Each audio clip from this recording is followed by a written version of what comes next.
Hello friends, welcome to the platform biology with doctor Neeraj Holia. हम बात कर रहे थे माइक्रोस्कोपी की और आज पार्ट 2 डिस्कस करेंगे, जिसके अंदर हम जो माइक्रोस्कोप हमारे बच गए हैं, जो टाइप्स हमारे बच गए थे, उसको हम डिस्कस करेंगे। पिछली जो हमारा डिस्कशन था उसमें हमने माइक्रोस्कोपी के कंसेप्ट समझे थे और जो ऑप्टिकल माइक्रोस्कोप है उस माइक्रोस्कोप के कुछ वेरिएंट हमने डिस्कस कर लिए थे, जैसे कि ब्राइट फील्ड माइक्रोस्कोपी हम डिस्कस कर चुके हैं और डार्क फील्ड माइक्रोस्कोपी हम डिस्कस कर चुके हैं। कुछ हमारे अभी लाइट माइक्रोस्कोप के वेरिएंट्स बाकी हैं, फिर इलेक्ट्रॉन माइक्रोस्कोप देखेंगे, उसके बाद में कुछ न्यूअर टेक्निक्स जो इसके अंदर आती हैं वो भी हम डिस्कस करेंगे। ठीक है, तो आज हम बात करेंगे फेज कंट्रास्ट माइक्रोस्कोपी की और बाकी के वेरिएंट्स। तो जैसा कि नाम इसका बता रहा है, फेज कंट्रास्ट। ठीक है, तो यहाँ पे कंट्रास्ट क्रिएट किया जाएगा इमेज के अंदर, किसकी वजह से? फेज की वजह से। फेज क्या है? जो हमारी लाइट वेव होती है उसका एक फिजिकल प्रॉपर्टी है। ठीक है, तो a phase contrast microscope converts slight differences in refractive index and cell density into easily detected variations in the light intensity, and it is an excellent way of observing the live cells। ठीक है, तो क्या हो रहा है कि जैसे हमें पता है कि हर एक मटेरियल का, हर एक मीडियम की अपनी एक रिफ्रैक्टिव इंडेक्स होती है। ठीक है, तो अगर आप सेल को ऑब्जर्व कर रहे हैं तो ये कैसे हो सकता है कि जो न्यूक्लियस है, माइटोकॉन्ड्रिया है, सेल मेम्ब्रेन है, सबकी रिफ्रैक्टिव इंडेक्स एक जैसी हो? नहीं हो सकती। मतलब डिफरेंसेस तो हैं, हो सकता है लाइट डिफरेंसेस हो, काफी कम डिफरेंसेस हो, लेकिन रिफ्रैक्टिव इंडेक्स में डिफरेंसेस होंगे। ठीक है, उनकी डेंसिटी में भी डिफरेंसेस होंगे। न्यूक्लियस की डेंसिटी अलग हो सकती है, माइटोकॉन्ड्रिया की अलग हो सकती है, मेम्ब्रेन की अलग हो सकती है। ठीक है, लेकिन ये डिफरेंसेस कैसे होते हैं? स्लाइड डिफरेंसेस होते हैं। इन स्लाइड डिफरेंसेस को हम easily detected variations in light intensity में ये वेरिएशंस आ जाएंगी।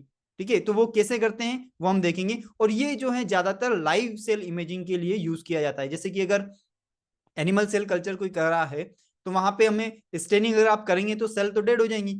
हम वो चाहते नहीं है। हम चाहते हैं कि जो हमारा कल्चर हो रहा है, सेल जहां ग्रो हो रही है, हम उसको लेके आए प्लेट को, और बिना उसको ओपन किए हुए, बिना फ्लास्क को खोले हुए आप उसको देख लें कि हेल्दी है या नहीं है, सारे एक्सपेरिमेंट सही सही चल रहा है या नहीं चल रहा है, और उसको आप वैसा का वैसा आप इंक्यूबेटर में रख दें। ठीक है ना, तो यहाँ पे सेल्स को कोई हार्म नहीं होता है, लाइव सेल है, वैसी की वैसी रहती हैं। इसलिए एनिमल सेल कल्चर में इसको बहुत ज्यादा यूज किया जाता है। ठीक है, तो यहाँ पे a phase ring in condenser allows a cylinder of light through in phase. यहाँ पे जो कंडेंसर होता है उस कंडेंसर में ही एक फेज रिंग लगी हुई होती है ना। तो फेज रिंग में क्या होता है कि जैसे आपके सोर्स से लाइट आती है ऑब्जेक्ट के ऊपर, ऑब्जेक्ट से जब लाइट जाएगी आपके इमेज बनाने के लिए, तो वो उस फेज रिंग से होके निकलेगी, और उस फेज रिंग से वही लाइट पास होगी जो कि एक पर्टिकुलर फेज में होगी, है ना। तो यहाँ पे एक लाइट का कोन जनरेट होता है। भाई एक रिंग है, मान लीजिए एक रिंग है और वो रिंग होलो है ना, तो जब आप लाइट डालोगे और उसमें से जब लाइट निकल के जाएगी तो वो एक कोन बनेगा लाइट का। ठीक है ना, तो यहाँ पे हम वही बोल रहे हैं कि a phase ring in condenser allows a cylinder of light through in phase. ठीक है, that light that unaltered hits the phase ring in the lens is excluded. मतलब क्या बोल रहे हैं कि भाई कोई अगर सेल ओरिजिनल आता है उस लाइट के बीच में, तो उस सेल ऑर्गेनेल की रिफ्रैक्टिव इंडेक्स अलग होगी, सेल डेंसिटी अलग होगी, तो जो लाइट आप दे रहे हो वो अनअल्टर्ड तो नहीं होगी, है ना, वो अल्टर्ड हो जाएगी, उसमें कुछ ना कुछ चेंज हो जाएगा। ठीक है, तो जो लाइट अनअल्टर्ड आ रही है, इसका मतलब क्या है कि वो किसी भी कंपोनेंट से नहीं टकराई, है ना, कोई भी उसको अलग मीडियम नहीं मिला है, अलग रिफ्रैक्टिव इंडेक्स का या सेल डेंसिटी का।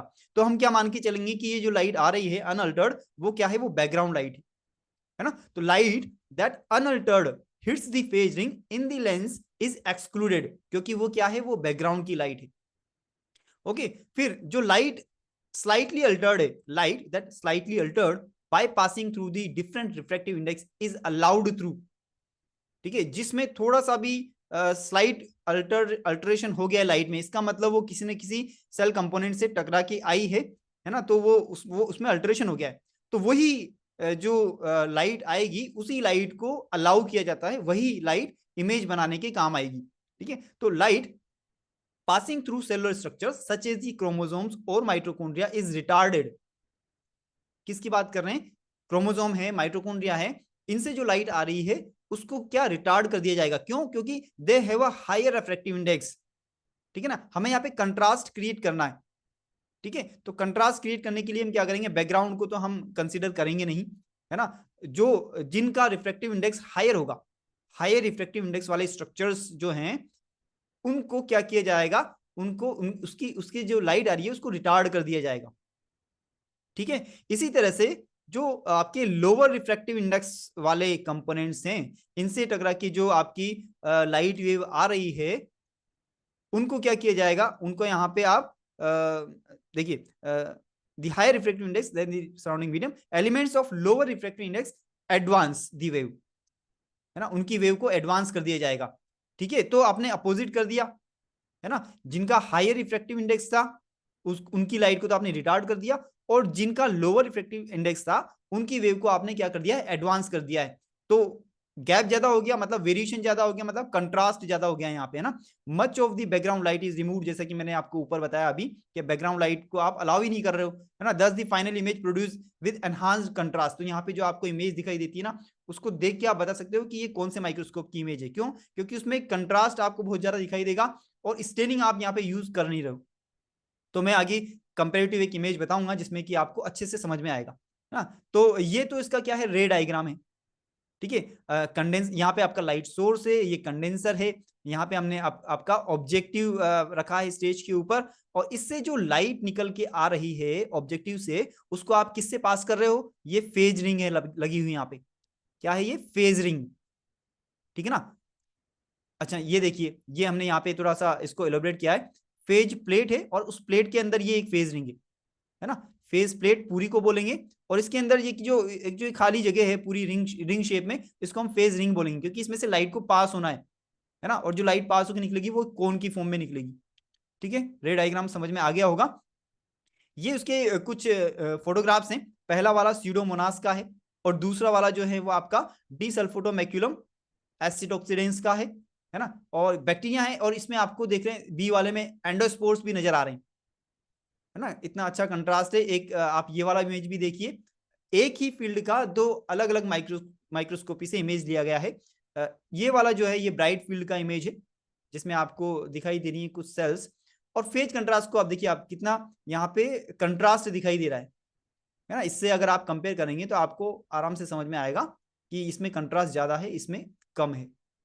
ठीक है, तो वही जो डिफरेंसेस थे, स्लाइड डिफरेंसेस जो थे आपके, उनको यहाँ पे कंट्रास्ट में क्रिएट कर दिया गया है।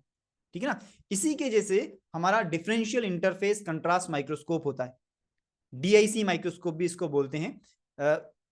लिखा हुआ है कि similar to the phase contrast microscope in that it creates an image by detecting the differences in refractive indices and thickness, है ना। जो रिफ्रैक्टिव इंडेक्स और थिकनेस में जो डिफरेंसेस हैं उनको हम यहाँ पे यूज करते हैं, और यहाँ पे हमारा कंट्रास्ट क्रिएट किया जाता है। इसमें होता क्या है कि हम एक प्रिज्म यूज करते हैं, और ये प्रिज्म जो होता है वो लाइट को स्प्लिट कर देता है टू बीम्स के अंदर, है ना। जो आपकी लाइट आ रही है उस लाइट को टू बीम्स के अंदर स्प्लिट कर दिया जाएगा।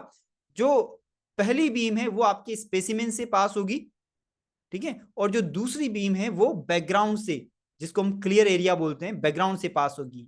ठीक है, तो बैकग्राउंड को आप अलग से आइडेंटिफाई कर सकते हैं, स्पेसिमेन को आप अलग से आइडेंटिफाई कर सकते हैं, तो यहाँ पे कंट्रास्ट आपको अच्छे से दिखाई देगा। ठीक है ना। तो after passing through the specimen the two beams are combined and interfere.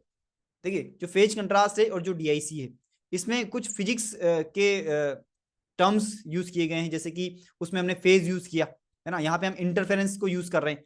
तो इंटरफेरेंस क्या होता है कि जब दो वेव्स आपस में इंटरैक्ट करती हैं, है ना, तो उनका एक अलग इंपैक्ट आता है, उसको हम इंटरफेरेंस बोलते हैं। तो उसको हम यहाँ पे यूज कर रहे हैं। तो यहाँ पे एक जो लाइट थी वो आपकी स्पेसिमेन से आ रही है, दूसरी लाइट आपकी क्लियर एरिया मतलब बैकग्राउंड से आ रही है, और दोनों पास होने के बाद में क्या होता है, after passing through the specimen the two beams are combined and interfere with each other. आपस में इंटरफेयर कर रही है और एक इमेज यहाँ पे बन रही है। ठीक है, तो यहाँ पे भी लाइव सेल को अनस्टैंड स्पेसिमेंस जो होते हैं उनको हम देख सकते हैं, brightly coloured and three dimensional appearance आता है। ठीक है, surfaces such as the cell wall, endospores, granules, vacuoles and eukaryotic nuclei are clearly visible. ठीक है, ये आप देखिए, एक बहुत ही अच्छा इमेज है जिसमें कि चार अलग अलग हमारे ऑप्टिकल माइक्रोस्कोप को एक साथ कंपैरेटिवली दिखाया गया है। समझने के लिए बहुत अच्छा है, क्योंकि फील्ड एक ही है और माइक्रोस्कोप ही अलग अलग है। है ना। तो ब्राइट फील्ड है पहला वाला। दूसरा वाला फेज कंट्रास्ट है, कंट्रास्ट इसमें देखिए कितना अच्छा आ रहा है। डीआईसी है, देखिए 3D अपीयरेंस आ रहा है, जैसे कि मैंने आपको बताया था 3D अपीयरेंस यहाँ पे आ रहा है डीआईसी के अंदर। और फोर्थ वाला डार्क फील्ड माइक्रोस्कोपी है, तो इसमें क्या है, जो आपका ऑब्जेक्ट होता है वो आपका इल्यूमिनेटेड दिखाई दे रहा है ना। चलिए आगे हम बात करते हैं फ्लोरेसेंस माइक्रोस्कोप की। फ्लोरेसेंस, फ्लोरेसेंस क्या है? फ्लोरेसेंस जब कोई भी मॉलिक्यूल लाइट एब्जॉर्ब करता है एक पर्टिकुलर वेवलेंथ की, और उसको एब्जॉर्ब करने के बाद में उससे लॉन्गर वेवलेंथ की लाइट को इमिट करता है एज ए लाइट, ठीक है ना, उससे लॉन्गर वेवलेंथ की लाइट को इमिट करता है, ठीक है। तो उसको हम क्या बोलते हैं, उसको हम फ्लोरेसेंस बोलते हैं, फ्लोरेसेंट मॉलिक्यूल बोलते हैं, ठीक है। तो the fluorescence microscope exposes a specimen to UV, violet और ब्लू लाइट। तो ये वाली लाइट्स हम यहाँ पे यूज करते हैं, यूवी, वायलेट और blue light, and forms an image of the object with the resulting fluorescent light, ठीक है। आपने एक्सपोज किया ऑब्जेक्ट को इन तीनों में से किसी भी लाइट से, उसके बाद में वो क्या करेगा, लॉन्गर वेवलेंथ की लाइट को इमिट करेगा, और जो यहाँ पे लाइट इमिट होगी उस लाइट से हम इमेज बनाएंगे, ठीक है। तो टिपिकली यहाँ पे मर्करी और जीनोन लैंप्स को हम यूज करते हैं एज अ लाइट सोर्स। और fluorescence utilises fluorescent dyes stains that fluoresce when radiate with a specific wavelength of light, ठीक है। तो फ्लोरेसेंट डाइज हम यूज करते हैं, फ्लोरेसेंट स्टेन्स आप बोल सकते हैं, या फिर अगर वो मॉलिक्यूल ऐसा है कि उसमें ऑटो फ्लोरेसेंस है, तो फिर आपको फ्लोरेसेंस डाई या स्टेन की आपको जरूरत नहीं है। जैसे कि हम देखें कि क्लोरोफिल, अगर आप देख रहे हो chlorophyll, riboflavin, vitamin A, collagen fibres, तो these all molecules have the autofluorescence, ठीक है। तो you do not need any fluorescent dyes और स्टेन्स, ठीक है। तो यहाँ पे हम फ्लोरेसेंट डाइज जो कि एक्सट्रीमली यूजफुल होती हैं for highlighting particular parts in the cell, है ना। आइडेंटिफिकेशन का आप करना चाह रहे हो पर्टिकुलर पार्ट का, कि भाई हमें तो सिर्फ जो है राइबोसोम्स देखना है, या सिर्फ हमें मेम्ब्रेन देखनी है ना, या सिर्फ हमें सिर्फ न्यूक्लियस ही देखना है, तो आप उस फ्लोरेसेंट डाई को यूज करेंगे जो कि पर्टिकुलर होगी for nucleus, for DNA, particular होगी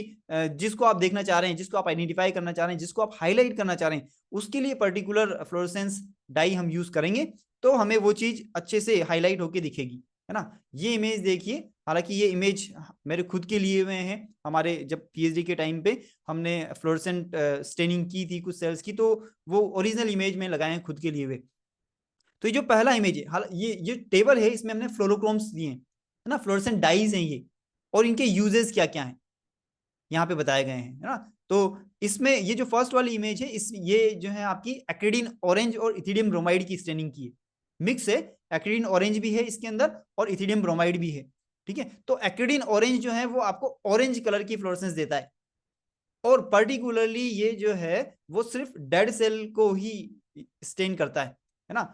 और ये दोनों जो है एक्रिडिन ऑरेंज और इथिडियम ब्रोमाइड, दोनों के दोनों डीएनए स्टेन है।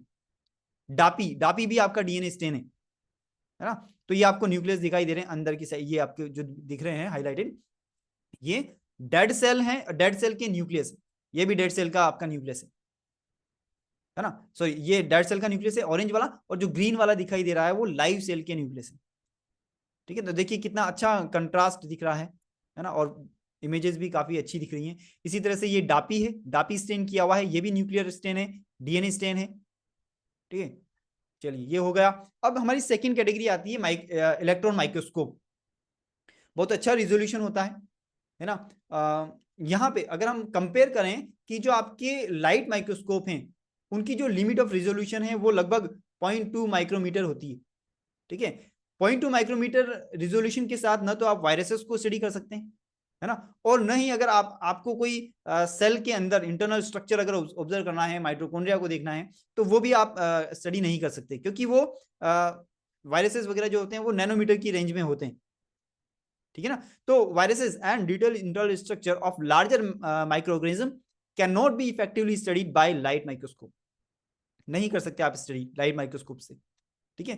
तो हमने क्या किया, लाइट हमें पता है कि जो हमारा रिजोल्यूशन होता है वो जो वेवलेंथ है उस वेवलेंथ से रिलेटेड होता है, कि light radiation is replaced by electron beam, तो हमने लाइट को रिप्लेस कर दिया किससे, इलेक्ट्रॉन बीम से, ओके।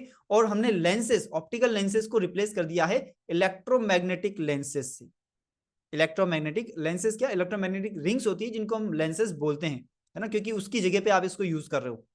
ठीक है, तो इलेक्ट्रोमैग्नेटिक रिंग्स होती हैं जिनको हम इलेक्ट्रोमैग्नेटिक लेंसेज बोलते हैं।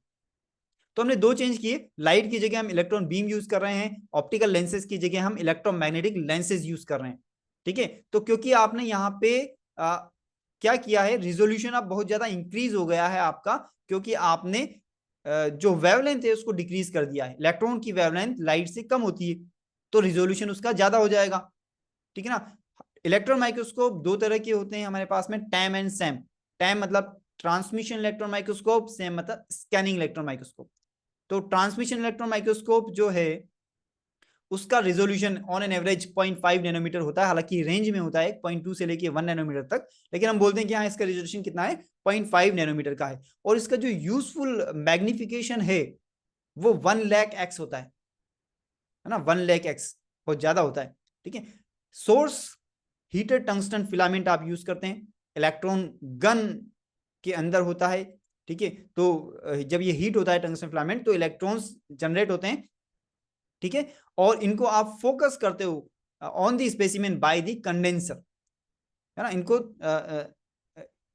इनको हम फोकस करते हैं, इनको आप फेंका जाता है कहां पे, स्पेसिमेन के ऊपर बाय द कंडेंसर।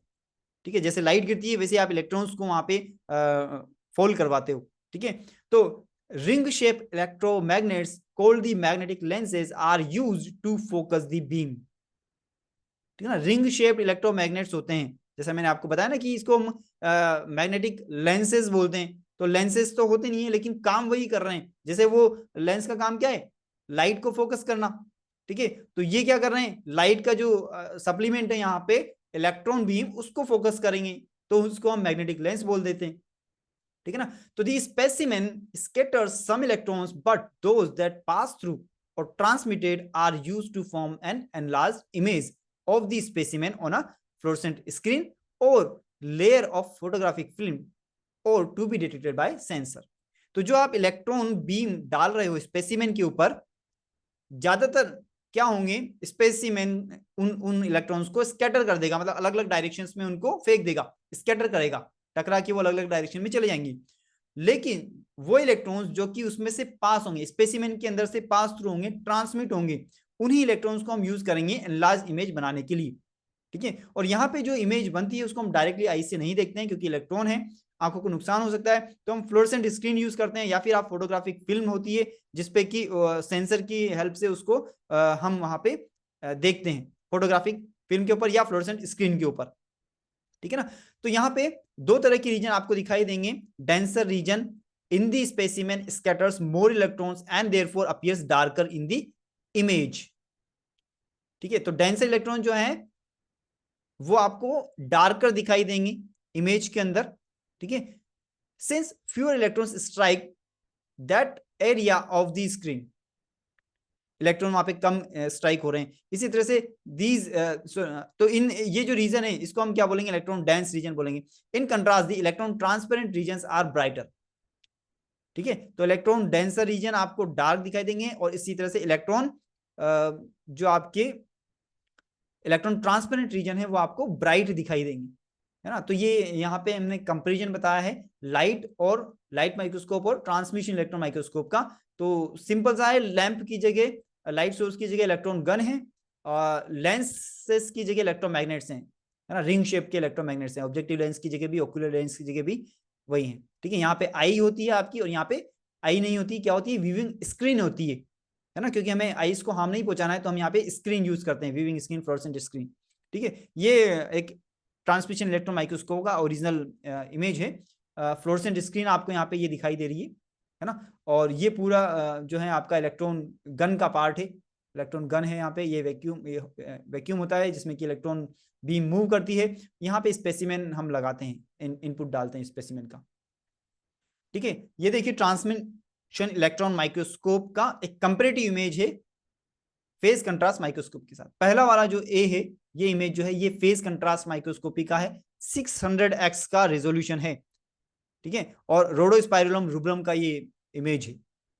ठीक है, इसी तरह से ये जो आप बी वाला देख रहे हैं ये भी उसी का रोडोस्पाइरलम रूब्रम का इमेज है, transmission electron microscope 1 lakh x, है ना। न्यूक्लियोइड दिखाई दे रहा है, फोटोसिंथेटिक मेम्ब्रेन वेसिकल्स दिखाई दे रहे हैं, इनलार्ज्ड इमेज है, काफी ज्यादा इनलार्ज्ड इमेज है। अगला डिस्कस करते हैं scanning electron microscope. Scanning electron microscope जो है, it produces an image from electrons released from the atoms on an object surface. Object की सरफेस से जो इलेक्ट्रॉन्स निकल रहे हैं उनकी हेल्प से यहां पे इमेज बनाई जाती है। ठीक है, तो SEM has been used to examine the surfaces of the micrograin in great detail. Generally जहां पे आपको सरफेस स्ट्रक्चर आइडेंटिफाई करना है, उसका सरफेस टोपोलॉजी स्टडी करना है, उस केस में हम सैम यूज करते हैं। और इसमें क्या होता है कि Sam scans a narrow tapered electron beam back and fourth over the specimen. एक हमारे पास में इलेक्ट्रॉन बीम होती है ना, और वो इलेक्ट्रॉन बीम आगे पीछे मूव करती है, पूरे स्पेसिमेन को स्कैन करती हुई चलती है। ठीक है ना, तो जब ये बीम स्ट्राइक होती है किसी भी पर्टिकुलर एरिया पे, है ना, तो सरफेस एटम जो है वो स्ट्राइक होने के बाद में एक इलेक्ट्रॉन्स को इमिट करते हैं। सेकेंडरी इलेक्ट्रॉन्स यहाँ पे डिस्चार्ज किए जाते हैं बाय द एटम्स, है ना। जिस पर्टिकुलर एरिया पे इलेक्ट्रॉन बीम स्ट्राइक हो रहा है वो पर्टिकुलर एरिया क्या करेगा, जो इलेक्ट्रॉन्स को डिस्चार्ज करेगा, जिसको कि हम क्या बोलेंगे, सेकेंडरी इलेक्ट्रॉन्स बोलेंगे, है ना। और ये जो सेकेंडरी इलेक्ट्रॉन्स हैं इनको स्पेशल हमारे डिटेक्टर होते हैं जो कि उसको डिटेक्ट करते हैं और इमेज हमें बना के देते हैं। तो ये जो है आपके सामने स्कैनिंग इलेक्ट्रॉन माइक्रोस्कोप है।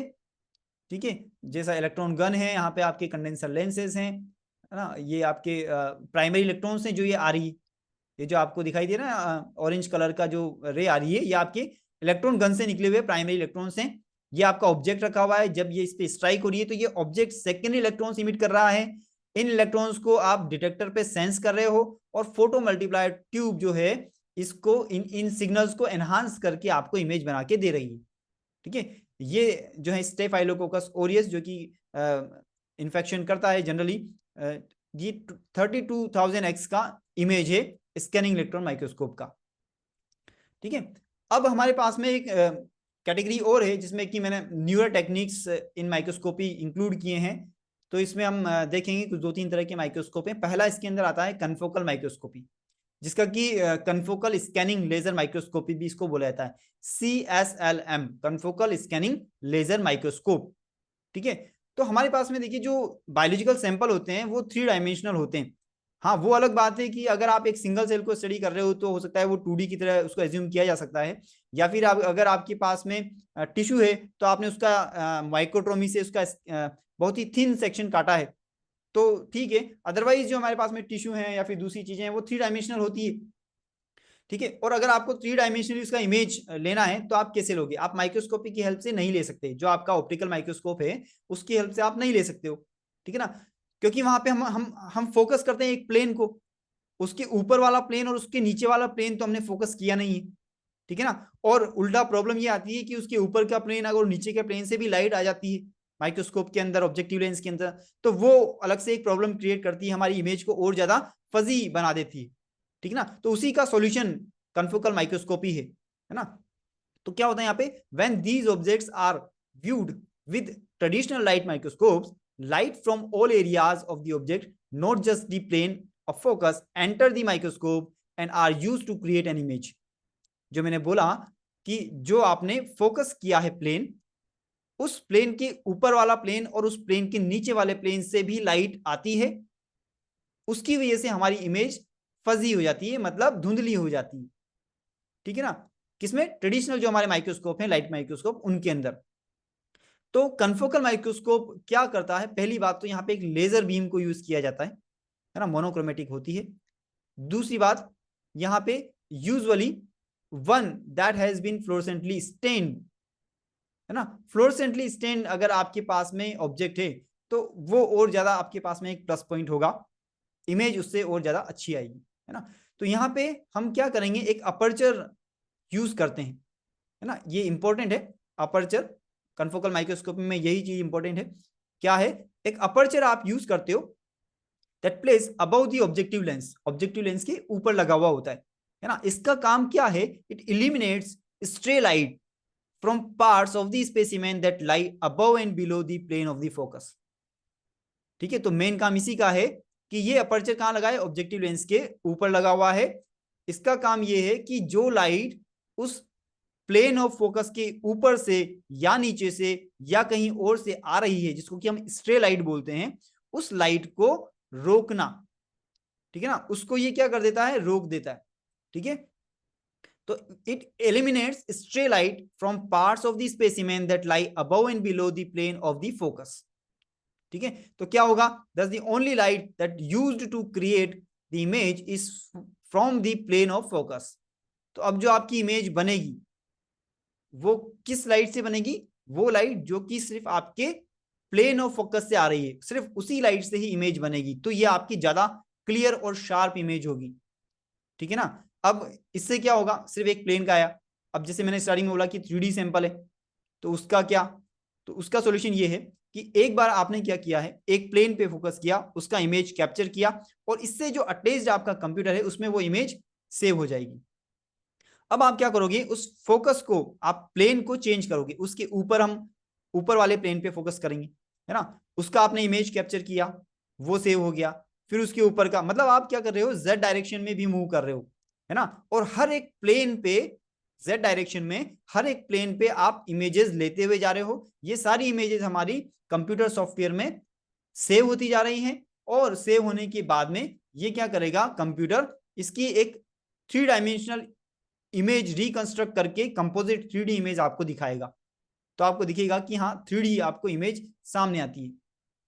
ये इसका रे डायग्राम है ना। ये जो येलो लाइट है ये हमारा इंसिडेंट लाइट है, लाइट सोर्स से लाइट आ रही है। ठीक है, ये राउंड जो है ये आपका ऑब्जेक्ट है, ये व्हाइटिश वाला पूरा एरिया आपका ऑब्जेक्ट है ना। और ये जो जहां से रेड लाइट निकल रही है ना, ये जो रेड लाइट निकल रही है वो आपका क्या है, प्लेन ऑफ फोकस है। ठीक है, और जो आपकी इसके अलावा जो ब्लू लाइट निकल रही है ये कौन सी लाइट है, जो आपकी स्ट्रे लाइट है। स्ट्रे लाइट मतलब इस प्लेन के अलावा ऊपर वाले प्लेन या नीचे वाले प्लेन से जो लाइट आ रही है उसको रिप्रेजेंट किया गया है ब्लू लाइट से। तो यहां पे देखेंगे कि जो प्लेन से प्लेन ऑफ फोकस से जो लाइट आ रही है रेड वाली, है ना, आपके लेंस से निकलने के बाद में अपर्चर बीच में आएगा, और अपर्चर से वो पास होती हुई डिटेक्टर पे जाएगी। ठीक है, ये अपर्चर क्या करेगा, ये स्ट्रे लाइट जो कि ब्लू कलर की है उसको ये रोक लेता है। ठीक है ना, तो हो गया, क्लियर इमेज आया आपका। ये देखिए, ये हमने यहाँ पे 3 dimensional reconstruction of a Pseudomonas aeruginosa biofilm, जो रेड कलर में आपको दिखाई दे रहा है, स्यूडोमोनास एरोजिनोसा बायोफिल्म का इमेज है। और ये 2 बीड्स आपने यहाँ पे रखे हुए हैं, जिसका कि हमें यहाँ पे 3 डायमेंशनल इमेज दिखाई दे रहा है ना। हमने ये स्टेप बाय स्टेप हर एक प्लेन में इमेज लिया है। ये आपका लाइट माइक्रोस्कोपी का इमेज है ना। ये आपका कन्फोकल का कंपोजिट इमेज है, और ये इसने रिकंस्ट्रक्ट करके दिया है, कंपोजिट इमेज है। और ये सॉफ्टवेयर क्या करता है, इस कंपोजिट इमेज को रिकंस्ट्रक्शन करता है और 3D इमेज आपको दिखाता है। ठीक है ना, तो ये इसकी 3D इमेज। ये कलर भी फॉल्स स्यूडो इमेजेस होती हैं, स्यूडो कलर होते हैं, जो कि इमेज को और थोड़ा लाइव जैसा दिखाने के लिए यूज किए जाते हैं। ठीक है, एक हुआ। फिर इसके बाद में हम बात करते हैं स्कैनिंग प्रोब माइक्रोस्कोपी। ये भी एक नया टेक्निक है माइक्रोस्कोपी में, स्कैनिंग प्रोब माइक्रोस्कोपी। यहाँ पे हम क्या करते हैं, it uses a new class of microscopes that measure surface features by moving a sharp probe over the object surface. है ना, आपके पास में एक शार्प प्रोब है, और वो प्रोब आपके ऑब्जेक्ट की सरफेस के ऊपर मूव कर रहा है, उसको स्कैन कर रहा है, उसको रीड कर रहा है। ठीक है ना, 2 वेरिएंट है इसके, स्कैनिंग टनलिंग माइक्रोस्कोप उन ऑब्जेक्ट्स के लिए जो कि इलेक्ट्रिसिटी को कंडक्ट कर सकते हैं, उनके लिए यूज किया जाता है। ठीक है, और हम इसके बाद में जो देखेंगे सेकंड वाला, एटॉमिक फोर्स माइक्रोस्कोप, जिनमें की इलेक्ट्रिसिटी कंडक्ट नहीं हो पाती है उनके लिए, है ना। तो पहला है स्कैनिंग टनलिंग माइक्रोस्कोप। क्या होता है, scanning tunnelling microscope can achieve magnification of 100 million. Magnification कितना है इसका, 100 million. Okay, and allow scientist to view atoms on the surface of a solid. Atoms को भी आप व्यू कर सकते हैं स्कैनिंग टनलिंग माइक्रोस्कोप से। ठीक है, एक टिप होती है that moves up and down while following the surface contours. आपका ऑब्जेक्ट है, उसके ऊपर ये टिप मूव कर रही है ना। और आपने क्या किया है, उस टिप को, ये जो आपका ऑब्जेक्ट है उसे फिक्स डिस्टेंस पे रखा है, कांस्टेंट हाइट पे रखा है। ठीक है ना। और जैसे जैसे आपका ऑब्जेक्ट के ऊपर मूव होगी तो जैसे जैसे उसमें अप डाउन आएंगे ऑब्जेक्ट्स की सरफेस पे, उसी तरीके से ये क्या होगा, इसमें भी ये जो आपकी टिप है उसमें भी मोशन आएंगे। ठीक है, और वो एनालाइज किए जाएंगे कंप्यूटर के द्वारा। ठीक है, तो a tip moves up and down while following the surface contours, its motion is recorded and analyzed by a computer to create an accurate three-dimensional image on the surface atoms. ठीक है, the arrangement of atoms on the specimen surface is determined by moving the probe tip back and forth over the surface while keeping it at a constant height above the specimen by adjusting the probe distance to maintain a steady tunneling current. ठीक है, तो ये क्या है, हमारा जो आपका probe है, वो प्रोब क्या कर रहा है, पूरा उसको स्कैन करता हुआ चल रहा है ना, ऑब्जेक्ट को आगे पीछे की तरफ मूव करता हुआ पूरा धीरे धीरे करके स्कैन कर रहा है। ठीक है ना, और जैसा कि हमने बोला कि उसकी हाइट जो है, प्रोब जो है उसकी टिप और जो आपका ऑब्जेक्ट है उसके बीच में आपने कांस्टेंट हाइट रखी हुई है ना। टिप से आपका करंट आ रहा है, ये हाइट जो है वो कुछ ज्यादा नहीं होती, बहुत ही माइक्रोन साइज का होता है हाइट। तो यहाँ से जो है अगर आपका ऑब्जेक्ट जो है वो इलेक्ट्रिसिटी कंडक्ट करता है तो कंटिन्यूस वहां पे क्या होगा, करंट फ्लो होगा, है ना। कांस्टेंट हाइट इसकी वजह से आप मेंटेन करते हैं। ठीक है, और ये जो है आपका जैसे जैसे उसमें प्रोब की टिप में जैसे जैसे मूवमेंट होता है वैसे वैसे ये इमेज ड्रॉ करता हुआ चलता है। ठीक है, तो the resolution is so great that individual atoms are observed easily. एक एक एटम को आप ऑब्जर्व कर सकते हैं। ये इमेज देखिए आप, डीएनए डुप्लेक्स हेलिक्स है विद अप्रोक्सीमेट 3 टर्न्स, दिखाई दे रहे हैं आपको यहाँ पे 3 टर्न्स, 1 2 3, है ना। और ये जो आपका मैग्निफिकेशन है वो 20 लाख एक्स का मैग्निफिकेशन है, 20 लाख एक्स मैग्निफिकेशन ना, कलर फॉल्स है। फिर atomic force microscope, atomic force microscope लगभग उसी प्रिंसिपल पे काम कर रहा है। Atomic force microscope can be used to study surface that do not conduct electricity well, उसी की तरह काम करता है, लेकिन ऐसे मटेरियल जिनमें की इलेक्ट्रिसिटी कंडक्ट नहीं हो पाती उनके लिए यूज किया जाता है। The atomic force microscope moves a sharp probe over the specimen surface while keeping the distance between the probe and the surface constant. उसी की तरह हमने क्या किया यहाँ पे, जो आपका प्रोब का टिप है वो और जो आपका ऑब्जेक्ट का सरफेस है वो, इन दोनों के बीच की जो डिस्टेंस है उसको आपने कांस्टेंट रखा है।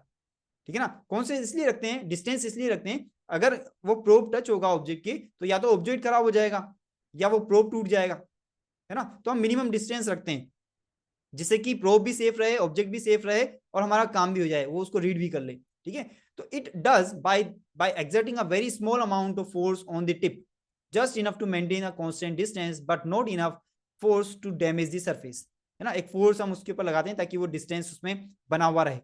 ठीक है, atomic force microscope can be used to study surfaces that do not conduct the electricity well, जैसा कि हमने पहले ही देखा कि जिनमें इलेक्ट्रिसिटी कंडक्ट नहीं होती है उनके लिए एटॉमिक फोर्स माइक्रोस्कोपी यूज किया जाता है। ये इसका एक रिप्रेजेंटेटिव डायग्राम है, किस तरह से ये काम करता है। लेजर है आपकी और यहाँ पे आपने फोटो डायोड यूज किया है, मतलब जो आपकी लाइट यहाँ ये जो मूवमेंट हो रहा है ना, देखिए ये स्पेसिमेन रखा है स्टेज पे, ओके। ये एक कैंटिलीवर है जिसमें कि एक टिप लगी हुई है, मतलब प्रोब है उसमें टिप लगी हुई है। ठीक है, तो जैसे जैसे ये मूव करेगा टिप, ठीक है, जैसे जैसे ये अप डाउन करेगा वैसे वैसे क्या होगा, ये जो लाइट है दोनों की दोनों, इनमें फ्लक्चुएशंस होंगे। ओके, तो ये फ्लक्चुएशंस जो है वो रीड किए जाएंगी डिटेक्टर के द्वारा, उसी से हमारी इमेज बनेगी। ठीक है ना, तो basic elements of N atomic force microscope, तो ये जो इमेजेस हैं देखिए, एक्वापोरिन है, प्रोटीन मेम्ब्रेन जो है आपकी, मेम्ब्रेन प्रोटीन एक्वापोरिन के इमेज है। एक्वापोरिन जो वाटर चैनल्स होते हैं, है ना वो। तो यहाँ पे ए में क्या बताया, each circular surface structure represents the surface view of a single aquaporin protein, ये सब एक्वापोरिन प्रोटीन्स हैं, है ना। और यहाँ पे हमने एक सिंगल एक्वापोरिन को बताया हुआ है, a single aquaporin molecule observed in more detail and a higher magnification. तो ये एक प्रोटीन को भी विजुलाइज करवा रहा है आपको, है ना। एक्वापोरिन प्रोटीन यहाँ पे आपको दिखाई दे रहा है, कितना अच्छा मैग्निफिकेशन है। ठीक है, तो ये सब कुछ बहुत ही मेहनत से बनाया है और काफी मैंने कोशिश की है कि आपको रियल एक्सपीरियंस हो, इस तरह से मैंने इनको बनाया है। तो देखने के लिए थैंक यू, और अगर आपको कोई डाउट है, कोई क्वेश्चन है तो आप इसको जरूर कमेंट में बताइए, और अगर आपको अच्छा लगा हो तो आप इसको लाइक भी कर सकते हैं। Thank you so much.